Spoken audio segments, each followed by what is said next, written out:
আমি স্পষ্ট ভাষায় বলে দিতে চাই, বঙ্গবন্ধু শেখ মুজিবুর রহমানকে হত্যা করা হয়েছে, মাদ্রাসার ছাত্র নেই। জিয়াউর রহমানকে শহীদ করা হয়েছে, মাদ্রাসার ছাত্র নেই। ওলিয়ারটিদের হামলা করা হয়েছে, মাদ্রাসার ছাত্র নেই। খাদিজাকে কুপিয়ে রক্তাক্ত করা হয়েছে, মাদ্রাসার ছাত্র নেই। ঐশীর মতো কুলাঙ্গার মেয়ে যে নিজ বাবা মাকে কুপিয়েছে, সেখানেও মাদ্রাসার ছাত্র নেই। সাগর রুনিকে গলা কেটে হত্যা করেছে, মাদ্রাসার ছাত্র নেই। প্রেসিডেন্ট এরশাদের রহস্যময় মৃত্যুর পিছনেও মাদ্রাসার ছাত্র নেই।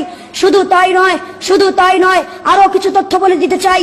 বাংলার বাঘ, পৃথিবীর সকল মুসলমানদের হৃদয়ের স্পন্দন সাইদি সাহেবকে কারাগারে বদ্ধ করে মারার পিছনেও মাদ্রাসার ছাত্র নেই। সোনালী ব্যাংক চুরি হয়েছে, মাদ্রাসার ছাত্র নেই। হিজাব ব্যাংক ডাকাতি হয়েছে, মাদ্রাসার ছাত্র নেই। হল মাফ কেলেঙ্কারি হয়েছে, মাদ্রাসার ছাত্র নেই। শেয়ার বাজারে দুর্নীতি হয়েছে, মাদ্রাসার ছাত্র নেই। ইউরোপ আমেরিকাতে অর্থ পাচার করে আজ দেশটাকে দেউলিয়া বানানো হচ্ছে, মাদ্রাসার ছাত্র নেই। কানাডাতে নিজের দেশের টাকা পাচার করে বেগমপাড়া বানানো হচ্ছে, মাদ্রাসার ছাত্র নেই।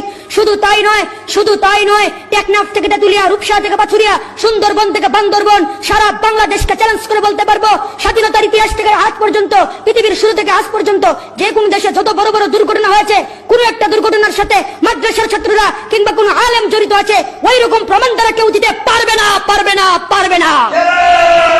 গুগলে দালাল আইন 1972 লেখে চার্জ দিলে আপনারা দেখতে পাবেন, বঙ্গবন্ধু দালাল আইনের আওতায় সারা দেশে 74টি ট্রাইব্যুনাল করেছিলেন, যেখানে 37,441 জনের নামে মামলা করা হয়েছিল।